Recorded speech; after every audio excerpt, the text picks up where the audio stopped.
विद्या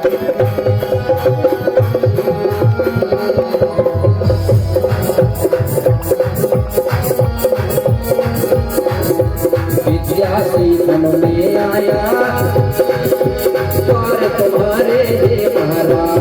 विद्या सीखन में महाराज।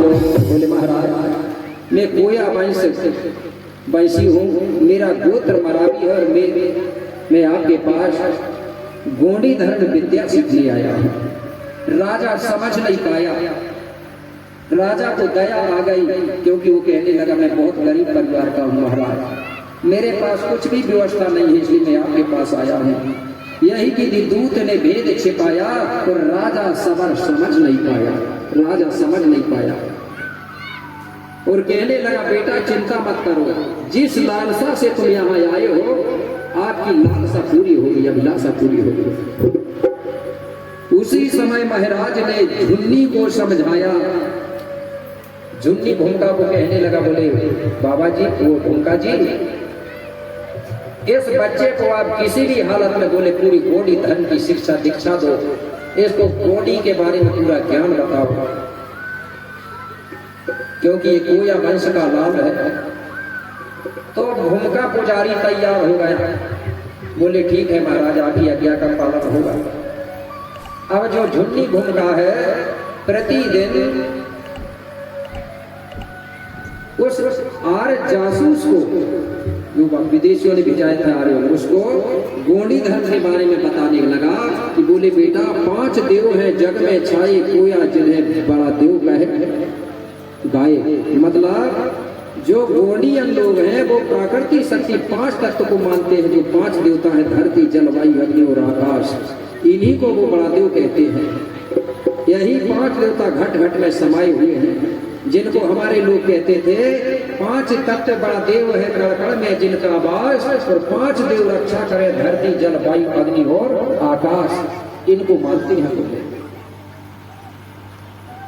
तो बोले महाराज गुरु जी से बोले वो जासूस, बोले गुरुदेव अच्छा आप ये बताइए कि जो राजा सवरसाय है वो कभी भी युद्ध करता है तो कभी युद्ध में हारता नहीं है, वो ऐसा कौन सा देवता है जिसकी वो पूजा करता है। तो झुन्नी भूमिका कहने लगा बेटा झुन्नी भूमिका बता रहा, मतलब राजा जो है उसका जो देवता है वो जंगल में है, एक पेड़ में है जिसको वो सिंगा बोंगा के नाम से मानता है। क्या नाम से? सिंगा बोंगा। हर क्षेत्रों में अलग अलग नाम से मानते हैं। कोई बूढ़ा देवता था, पेड़ गढ़ा साजा के पेड़ में था जंगल, तो वहां वो सिंगा बोंगा के नाम से मानता था। तो बोले बेटा उसके जो सिंगा बोंगा देवता है उनको राजा मानता है, प्रतिदिन सुबह शाम उसकी पूजा करने में वही ले जाता हूँ राजा को। कौन ले जाता था? सुबह शाम भूमिका ले जाता था राजा को पूजा करवाने। उन्हीं की शक्ति से बोले राजा का भी युद्ध में मार नहीं खाता। और अगर कोई धोखा दे के राजा को रात में मारने के लिए अगर कोई गांव में भ्रमण करते हैं बोले, तो उस पेड़ से आवाज आती है बोले कि राजा तुम्हारे नगर में गोरहा बिलवची विदेशी घुस रहे हैं, तुम सचेत हो जाओ। तो राजा जाग जाता है रात में। इतना बोले वो देवता में सत्यता है। और आज भी गोंडों का होता था, हर क्षेत्र में ऐसा देवता था। जो गोरा लोग जब गांव में प्रवेश करते थे तो हमारे क्षेत्र में कोई देव होते थे, वो चिल्लाते थे रात को, गोंड लोग जाग जाओ गोरा बलोची आ रहे तुम्हारे गांव में। ऐसा ही वो स्थान से आवाज आता था करके किसने बताया? भूमिका ने, झुन्नी भूमिका। तो बोले दादाजी आप मुझे वो स्थान बताओगे क्या? तो भूमिका जी कहने लगा, बोले आपको वो स्थान नहीं बता सकता, वो गुप्त है वो, क्योंकि आप नए नए हो बोले, इसलिए आपको नहीं बता सकता। नहीं बताया झुन्नी भूमिका ने। धीरे धीरे समय बीतते गया। अब वो जासूस की इच्छा हो रही थी कि वो स्थान किसी न किसी प्रकार से देखना है, लेकिन मौका कैसे मिलेगा उसको देखने का? वो विचारते रहा। धीरे धीरे समय बीतते गया। एक दिन की बात है, अचानक राजा को कहीं घूमने जाना था। तो राजा झुन्नी भूमिका से कहने लगा, भूमिका जी आज एक काम करो, हमको कहीं घूमने चलना है। तो बोले आप तैयार हो जाओ, पूरे परिवार से ही चलना है। तो मेरे भाई झुन्नी भूमिका जो है पूरे परिवार सहित जाने के लिए तैयार हो गया राजा के साथ। अब बोले घर में कौन रहेगा? झुन्नी भूमिका कहने लगा कौन रहेगा?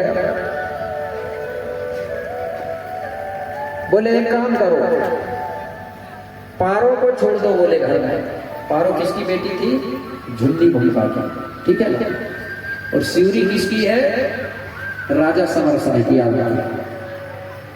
तो पारो को घर में छोड़ दिया राजा की लड़की को, और सब लोग घर से निकल गए घूमने जाने के लिए। सब लोग जब चले गए, अब घर में बचा कौन? पारो बेटी बची, और वही जासूस को छोड़ दिया गया कि तुम दोनों रहना घर में। तो दोनों को छोड़ दिया और वो चले गए। अब जासूस ने सोचा कि अब घर में कोई नहीं है, सिर्फ पारो जीजी बस है। तो एक वो जासूस कहने लगा पारो बेटी से, बोले जीजी मैं आपसे कुछ पूछना चाहता हूँ, क्योंकि अकेली पा गया उसे। बोले क्या? तुम बताओगी या नहीं? बोले अगर मुझे पता होगा तो बताओगी। बोले बोलो क्या है? तो जासूस क्या कह रहा है? बोले दीदी सुनो, पूजा करनो है तो पिता तुम्हारे जो पिताजी है ना राजा समर साई, पूजा करनो है तो पिता तुम्हारे, जी जी जाए कहाँ साज सकारे, जी जी जाए कहाँ साज सकारे, जी जी जाए कहाँ साज सकारे, जी जी जाए कहाँ साज सकारे। कहने लगे, बोले पारो जी तुम्हारे जो पिताजी शाम सुबह पूजा करने के लिए कहाँ जाते हैं? बोले वो कहने लगी, बोले हम नहीं बताते किसी को। तो बोले तुमने तो कहा पूछो बताऊंगी। बोले बार बार जब पूछने लगा तो वो कहने लगी, सुन सुन भैया ध्यान लगाए और देव ठाना पूजन वो पिता जाए। बोले हमारा जो पिता है वो प्रतिदिन सिंगा बोगा की पूजा करने जाता है जंगल में देव ठाना है। बोले हमारा। तो बोले जी वह ठाना देव मुझे बताए, वो ठाना कहाँ है? बोले आप चल के मुझे बता सकती हो क्या? बोले नहीं बता सकती। बोले पिताजी मुझे डांटेंगे, गाली देंगे। बार बार कहने लगा कि पारो जी तुम बताओ। बोले उस देव ठाना को देखने का मेरा बड़ा मन हो रहा है। बार बार पूछने लगा तो पारो बेटी कहने लगी, बता सकती हूँ लेकिन मेरा एक शर्त है। बोले कौन शर्त? मैं आपको तब ले जाऊंगी। बोले कब? सबसे पहले बोले मैं आपके आंख में बोले पट्टी बांधूंगी कपड़ा से, आंख बंद कर दूंगी। बोले उसके बाद तुम्हारा हाथ पकड़ के तुमको वहां ले जाऊंगी। बोले तो फिर देखूंगा कैसे? बोले वहां जाके तुम्हारे आंख से पट्टी खोल दूंगा। बोले तो फिर तुम देख लेना, ये शर्त है पूरी। बोले अगर आप तैयार हो तो ले जाऊंगी, नहीं तो नहीं ले जाऊंगी। जासूस तैयार होगा, चलो। बोले कोई बात नहीं। तो पारो बेटी क्या करती है? आंखों में बांधने के लिए कपड़ा ढूंढती है, और जासूस क्या करता है? वो भी जो राई के दाना होते हैं ना, राई समझते हैं ना, सरसों के जो दाना, वो सरसों के दाना इकट्ठे करके और ऐसा पोटली बना के छुपा के उसने भी रख दिया। अब पारो बेटी आई, आंखों में पट्टी बांधी और कहने लगी चलो अब चलते हैं। अब आगे आगे पारो बेटी चल रही है और पीछे से आर जासूस चल रहा है। भयंकर जंगल था। अब जासूस ने सोचा कि क्या करूं, क्योंकि भयंकर जंगल है, बेहद का रास्ता। तो धीरे धीरे जो राई के दाना को पोटली से निकाला और पीछे पीछे ऐसे जमीन पे गिराते हुए चला जा रहा है। पारो बेटी ने देख ही नहीं पाई। ऐसा वो दाना गिराते गिराते जहां वो पेड़ था वहां तक गिराते गिराते चला गया। इसके बाद पारो बेटी ने वहां पहुंच करके आंखों से पट्टी खोली और कही कि देखो ये है हमारा देवठाना सिंगा बोगा, इसी की पूजा करने बोले हमारे पिताजी और भूमिका जी आते हैं। बोले शाम सवेरे जैसे ही जासूस ने देखा तो वहां कोई फोटो नहीं था, पेड़ बस था। बोले ये है तुम्हारा देवता? बोले हाँ, इसी पेड़ की पूजा करते हैं। पहचान गया उसने उस पेड़ को, साजा का पेड़ था, पहचान गया। इसके बाद पारो ने फिर आंख बंद करी और फिर वापिस लेके आया, हाथ पकड़ कर। जैसे ही वापिस से आया मेरे भाई, वो जासूस ने किसी को नहीं बताया और छोड़ के भाग गया, घर फरार हो गया। अब राजा आया, भूमका आया, पूछने लगा कहाँ गया कहाँ गया? बोले पता नहीं। बोले उसकी तो पता ही नहीं है, भाग गया। बोले और बोले मुझे बोले वहां ले गया तो पूरा हाल बता दिया उसको। राजा और भूमका समझ गया कि ये कोई दूसरा आदमी है, भेद लेने आया था इसलिए भाग गया। मेरे भाई घबरा गए राजा और जासूस भूमका जाके। अब जासूस पहुंचा कहाँ? जिन लोगों ने भेजाया था वहीं, वहां जाके कहने लगा कि बोले अब अपना काम बन गया। बोले कैसे?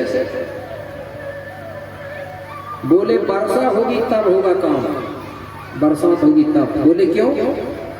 बोले मैंने क्या किया हूँ? बोले जिस रास्ते से मैं देखने गया था उनका देवठाना, तो रास्ते में मैं राई के दाने बोले गिराते चला गया। जब वर्षा होगी ना बोले तब राई के दाना पेड़ उगेंगे। बोले जब उनके पेड़ को देखते हुए वो वहां जा पाएंगे। बोले अभी नहीं जा पाएंगे, बोले भयंकर जंगल है, रास्ता भटक जाएंगे।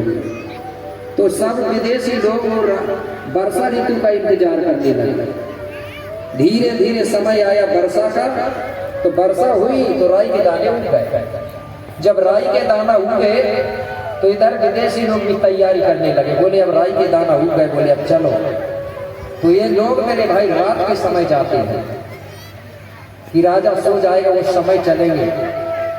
तो ये लोग तैयारी करके जाते हैं रात के समय। जो राई के दाना उगे हुए तो उन्हीं राई के दानों को देखते हुए धीरे धीरे वो पेड़ खाना पहुंच गए, साजा पेड़। और वहां जाकर के मेरे भाई उस पेड़ को ये लोग काटते हैं। बोले इसको नष्ट भ्रष्ट कर दो, इसकी रक्षा कौन करेगा?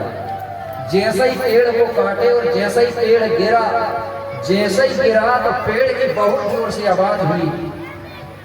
जैसे ही आवाज हुई मेरे भाई, तो उस आवाज को राजा ने सुन लिया। रात के समय राजा ने जैसे ही आवाज को सुना तो अपने गलों के लोगों को जगाया, अपनी सेना को जगाया। बोले मुझे ऐसा लग रहा है, बोले कि जहाँ अपना पेंट खाना वहां कुछ ना कुछ गलत हो गया। मुझे ऐसा लग रहा है कि अपने बोले पेंट खाना का जो पेड़ है उसको किसी ने काट दिया। मेरे भाई पूरी सेना सहित तैयार होकर राजा सवार रात के ही समय वहां दौड़े। वहां जाके देखे तो विदेशी लोगों ने पेड़ को काट के गिरा दिया। राजा को गुस्सा आई तो राजा ने उन विदेशियों को इतना मारा और सेना ने भी इतने मारी, वो विदेशी अपनी जान बचा करके इधर उधर जंगल में छुप गए। राजा ने सोचा कि बोले अब ये लोग भाग गए, तो राजा बोलने लगा कि चलो बोले घर चलते हैं। मेरे भाई सब सेना सहित राजा घर पहुंचा। रात का समय था। राजा कहने लगा बोले अब एक काम करो, सभी लोग यहीं सो जाओ। पूरे लोग सब वहीं सो गए। अब विदेशियों ने कहा कि राजा तो जाके सेना सहित सो गया होगा, इसलिए आज ही मौका है। अभी रात्रि के समय में बोले अपन राजा के यहाँ बोले गांव में आक्रमण करेंगे, क्योंकि अब राजा को चिल्लाने वाला तो कोई नहीं है। पहले तो एक पेड़ चिल्लाता था, अब कोई नहीं सचेत करेगा। इसलिए राजा को सोए हुए में धोखा देके हम मार डालेंगे। पूरे विदेशी लोग रात के समय गंगा कोट में प्रवेश करते हैं। राजा अपनी प्रजा अपने सैनिकों सहित सोया था। उन विदेशियों ने मेरे भाई धोखा देकर के सोई हुई सेना और राजा को मार डाला, लेकिन जो सिवरी थी वो धोखा से बच गई। सिवरी धोखा से बच गई। जैसे ही सुबह उठ के देखी सिवरी ने तो रोने लगी। समझ गई कि विदेशियों ने धोखा देके बोले मार डाले, अब मुझे भी मारेंगे, अब मैं क्या करूं? तो सिवरी ने अपना जो राजसी कपड़े थे, अच्छे अच्छे वस्त्र थे, उनको उतारा और उतारने के बाद फटे टूटे कपड़े पहन करके और घर से निकल गई। नहीं तो बोले विदेशी लोग आगे चल करके मुझे भी मार डालेंगे। ऐसा सोच करके सिवरी मेरे भाई जंगल में जाके रहने लगी और बड़ा दिल का सुबह ध्यान करने लगी। यहाँ पर इस कहानी को तोड़ मरोड़ करके दूसरे ढंग से बताया जा रहा है कि सिवरी घर से क्यों भागी। बोले गोंड लोग बलिदान चढ़ाते थे, ये होता था, वो होता था, विवाह होता, फिर लड़का होता, फिर वो होता, दुनिया का कहानी डाल दी। शिवरी का वहां से जाने का कारण था विदेशियों के डर से, इसलिए शिवरी वहां जाके रहने लगी और वहीं रहने लगी, वहीं भजन कीर्तन करने लगी। जब राजा दशरथ के बेटा आए तो जो जो दक्षिण तरफ घुसते थे वो लोग, तो यहाँ के गोंड लोग सब गोंडी बोलते थे, उनको समझ नहीं आती थी। तो ये लोग जब वहां आए तो ये लोग शिवरी के यहाँ बहुत दिन रुके और शिवरी के यहाँ रह रहे इन लोगों ने गोंडी भाषा सीखा। भाषा किसने सिखाई उनको? गोंडी, शिवरी ने। आप बताइए शिवरी गुरु कहलाई या नहीं कहलाई? इनको बनती नहीं थी तो शिवरी बोलती थी बेटा मेरी जूठी खाओ तो जल्दी याद होगा बोले, इसलिए वो जूठी बेर खाते थे। इसका अलग ढंग से बताया जा रहा गोंडों की गाथा को तोड़ मरोड़, ठीक है। इस प्रकार से हमारे राजाओं को दूसरे लोगों ने छल कपट करके मारा है। नहीं तो आज भी गोंड लोग ईमानदारी से अगर कोई गोंडों से झगड़ा करेगा तो कोई नहीं मार सकता है आज भी। लेकिन हम लोग वहीं हारते हैं छल कपट से। जिस दिन अगर हम लोग छल कपट भी करने लगे उनसे ना, जो ऐसा कर रहा है उससे ऐसे करने लगे, फिर हार भी नहीं खाएंगे। और कोई सामने से युद्ध करेगा तो कोई हारेगा नहीं, सिर्फ झूठ कपट से हारते हैं। इसलिए मेरे भाई जो जैसा था उसको छोड़ो, अब आगे हमको जागना पड़ेगा, ठीक है ना। तो छल कपट को भी जानना पड़ेगा। तो इस प्रकार से समय होने जा रहा है। तो मैं बता दूं कल की हमारी जो गाथा, मुख्य गाथा रहेगी शंभू और मूलाबाई का विवाह। शंभू मूला विवाह सुना है ना? जो शंभू है प्रथम जो राजा थे, जिसको शंकर जी कहा लोगों ने, वो प्रथम राजा थे 5 खंड धरती के, जिसको शंभू कहते हैं। उसकी पहली जो जोड़ी थी वो मूलाबाई थी।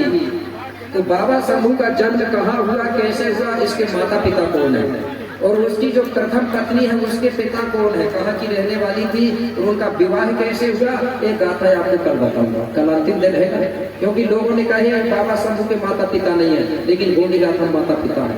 88 शंभू हुए हैं। कितने शंभू? 88।